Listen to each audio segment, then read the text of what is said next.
పాటించే గురువులు ఎక్కువైపోయారు. నిజంగా జ్ఞానం బోధన చేసే జ్ఞాన కేంద్రాలు, ఆశ్రమాలు, పీఠాలు దూరమైపోయాయి. అలాంటి జ్ఞానము వృద్ధులకే కాదు పిల్లలకి అందరికీ చాలా అవసరము అని శాస్త్రంలోనే ఉన్నది. బ్రహ్మచర్యం నుంచే సన్యసిస్తే చాలా గొప్పదని శాస్త్రంలో చెప్పబడ్డది.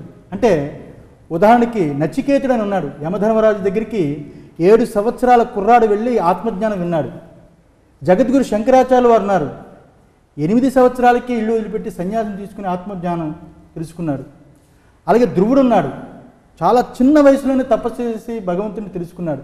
అంటే చిన్నతనంలో నిజమైన వేదాంతము సాధన చేస్తే భగవంతుడి యొక్క తత్వము తెలుస్తుంది, ఈ లోకాన్ని ఎలా మనం ఆదరించాలో కూడా తెలుస్తుంది. నచికేతుడు ఆత్మజ్ఞానాన్ని పొంది ఈ లోకానికి చక్రవర్తి అయ్యాడు. అంటే అర్థం ఏమిటి? జ్ఞానం కలిగిన వాళ్ళందరూ వైరాగ్యంతో అడవుల పాలు అయిపోతారనేది ఇప్పుడు వాళ్ళ భ్రాంతి. ఒరే పిల్లలు, మీరు యువకులు వేదాంతాలు వినకండరా అంటారు, కానీ అది చాలా తప్పు. నిజమైన వేదాంతము మనిషిని చాలా ఉన్నతుడిగా తయారు చేస్తుంది. చాలా చోట్ల వింటుంటాం, ఇప్పటి నుంచి వేదాంతం ఏమిటి నీకు అని. అవును, అది తప్పుడు ఆలోచన. పిల్లలు వేదాంతం వింటే పెళ్లి చేసుకోరేమో, వాళ్ళు ఎందుకు పనికిరారేమో, మమ్మల్ని చూడరేమో, ఎక్కడికో పోతారేమో అని బెంగ. నిజం కాదు.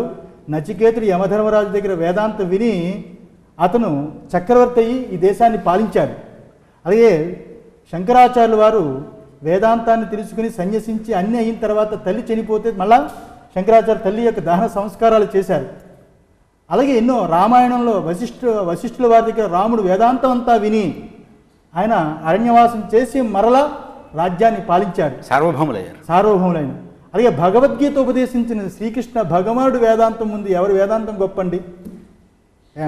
నాసతో విజతే భావో నా భావో విజతే సతః అని అద్భుతమైన వేదాంత జ్ఞానాన్ని, అమృతాన్ని పంచిపెట్టాడు భగవద్గీత రూపేణ.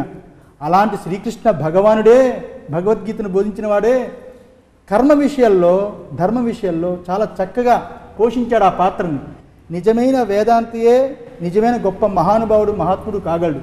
అది తెలియక తల్లి తండ్రులు వేదాంతం వినకు అని దూరం చేస్తున్నారు పిల్లల్ని. వీళ్ళకి అర్థమవుతూ వాళ్ళకి నేర్పనివ్వటం లేదు. స్వామీజీ, మన కృష్ణ గారికి ఒక సందేహం ఉంది. మనం చేసేటువంటి ప్రతి కర్మల్లోనూ, వైదిక కర్మలో కానీ ఏదైనా సరే ప్రాణానాయమ్య అని అంటాం, కానీ కేవలం ముక్కు మూసుకొని చేయండి అంటాం. ముక్కు మూసుకొని చేయటమేనా, లేక మన ప్రాణానికి సంబంధించిన ప్రాణాయామం అవుతుందా ముక్కు మూసుకొని చేస్తే? లేదా కుంభకం, రేచకం, పూరకాలకి దానికి ఏమైనా సంబంధం ఉందా? ఉంటే మంత్రానికి దానికి ఎలాగ అన్వయం చేయాలి? చాలా మంచి ప్రశ్న వేశారు.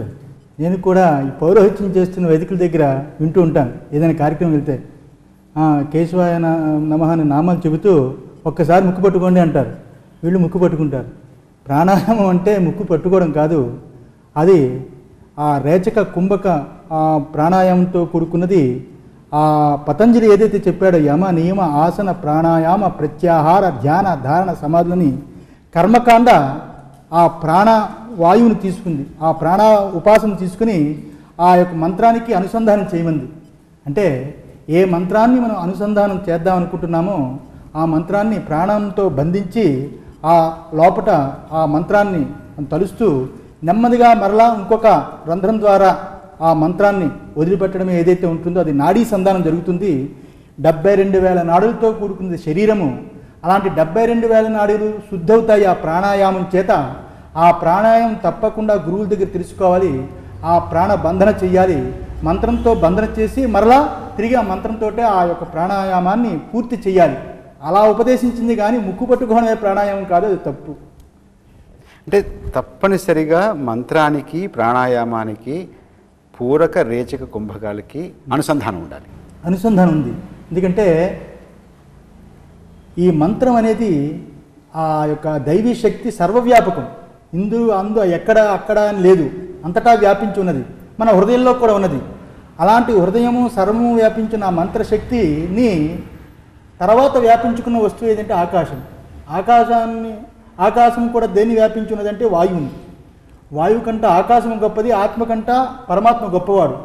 అలాంటి వాయువు ద్వారా ఆ రేచక కుంభకాదులు జరిపించి ఆ ఆకాశతత్వంలో ఉన్న పరమాత్మ యొక్క స్వరూపాన్ని ఉపాసన ద్వారా జపం చేయడమే ప్రాణాయామం యొక్క గొప్పతనం. అలాంటి సంప్రదాయాన్ని మన వాళ్ళు పూర్తి చేశారు. ప్రాణాయామానికి అలాగే రేచక కుంభక ప్రాణాయామానికి దీనికి చాలా మంత్రశక్తికి చాలా దగ్గర సంబంధం ఉంది. రెండు కరెక్ట్గా చేయాలి. స్వామి, పద్మావతి గారికి ఒక ప్రశ్న ఉంది. పద్మావతి గారు. స్వామీజీ నమస్తే. స్వామీజీ, గురువుని ఆశ్రయించాలంటే ఏంటి, ఎలా ఆశ్రయించాలి, సద్గురువుల్ని ఎలా పొందాలి ఏంటి, కొంచెం సందేహం నివృత్తి. అంటే భగవద్గీతలో శ్రీకృష్ణ భగవానుడే చెప్పున్నాడు, తద్విద్ధి ప్రణిపాతేన పరిప్రశ్నేన సేవయా అని. పరిప్రశ్నేన సేవయా అనేది అక్కడ విశేషం. దానికి చాలా చర్చనీయాంశమైన భాష్యాలు ఎంతోమంది రామానుజాచార్యులు, మధ్వాచార్యులు, శంకరాచార్యులు చాలా అద్భుతంగా రాశారు. పరిప్రశ్నేన సేవ అంటే ప్రశ్న వేసి గురుసేవ చేయాలి. అంతేగాని ఇప్పుడున్న గురువులా కాళ్ళు పిసికించుకోవడం, బట్టలు ఉతికించుకోవడం, మా దీన్నే పూజించండి అనడం. అంటే శుశ్రూష అంటే ప్రశ్నించడం. అవును, శ్రోతమిచ్చా శుశ్రూష అంటే వినాలని కోరిక కలిగే ఆ ప్రశ్నించడం ఏదైతే ఉందో అది శుశ్రూష. పరిప్రశ్నేనా అది శుశ్రూష. అంతేగాని భౌతికమైన శరీరంతో చేయడం అనేది శుశ్రూష కాదు. అందువల్ల మీరు చక్కగా మంచి జ్ఞానైన గురువు దగ్గరికి వెళ్ళి, స్వామి నేను ఎవరిని, నేను ఎందుకు పుట్టాను, ఎందుకు మరణిస్తున్నాను, మధ్యలో ఎందుకు ఇలా బ్రతుకుతున్నాను, ఈ ఆశా జీవితం ఏమిటి అని చక్కటి ప్రశ్నలు వేస్తూ నిజమైన నీ యొక్క స్వరూపం చెప్పే గురువుల దగ్గర అడగాలి తప్ప ఎవరు కూడా గురుసేవ పేరుతో జీవితాన్ని వ్యర్థం చేసుకోకండి. పరిప్రశ్నేన సేవయా అని పేరుతో మీ జీవితాన్ని ధన్యం చేసుకోండి. స్వామి, నివాస్ గారికి ఒక ప్రశ్న ఉంది. స్వామీజీ నమస్కారం. ఈరోజు భారతదేశంలో పీఠాధిపతులు, మఠాధిపతులు, సన్యాసులు అని వేరే వేరేగా ఉన్నారు. వీరి మధ్య మాలాడు సామాన్య వీరి గురించి తెలియజెప్తే సంతోషం. మన చక్కటి ప్రశ్న. మఠాధిపతులు, పీఠాధిపతులు, సన్యాసులు అని 3 విభాగాలతో ఈ భారతదేశం విరాజిల్లుతున్నది. మఠాధిపతులు అంటే మఠంలో కేవలం సన్యాసులు మాత్రం ఉండి నిత్యం ఆత్మబోధతో తరించిపోతూ జీవనాన్ని సాగించేది ఏదైతే ఉంటాయో అవి మఠాలుగా చెప్పబడ్డాయి. పీఠాలంటే పీఠం యొక్క అధిష్టాన దేవత ఎవరైతే ఉంటారో, ఇప్పుడు విశాఖ శారదా పీఠానికి శారదా చంద్రమౌళీశ్వరులు, అలాగే పీఠాలకి పీఠ అధిష్టాన దేవతను అర్చిస్తూ ఆ సన్యాసి నిత్యము ఆ అమ్మవారికి ఆ యొక్క శ్రీచక్రార్చన అవన్నీ అర్చన చేస్తూ, అర్చనా విధులు గావిస్తూ ప్రతిరోజు ఆ యొక్క భగవద్గీత, బ్రహ్మసూత్రాలు, ఉపనిషత్తుల యొక్క ప్రస్థానత్రయ భాష్యాన్ని నిత్యం ప్రవచనం చేసేది ఏదైతే ఉంటాయో అవి పీఠాలు. ఆ పీఠాల తరపున ధార్మిక ప్రచారం జరగాలి, హైందవ జాతిని రక్షించాలి, హిందూ సంప్రదాయంలో ఏ లోటుపాట్లు జరుగుతున్నా వాటిని లోటుపాట్లు లేకుండా కాపాడాలి, అన్యమతస్థులు హిందూ మతం మీద వాళ్ళు బురద జల్లుతున్నా దాన్ని ఎదుర్కొనగలగాలి. పీఠాధిపతులు అంటే చాలా కష్టమైన జీవనం. అది ధర్మాన్ని, మతాన్ని, సంప్రదాయాన్ని పరిరక్షించే బాధ్యత పీఠాలకు ఉన్నది. మఠాధిపతులు అంటే వేదాంతంతో నిత్యము వాళ్ళు అనుసంధానం చేస్తూ అందరూ స్వాములందరూ ఉండే ఆశ్రమాలు ఏవైతే ఉంటాయో మఠాధిపతులుగా చెప్పబడ్డది. అలాగే సన్యాసులు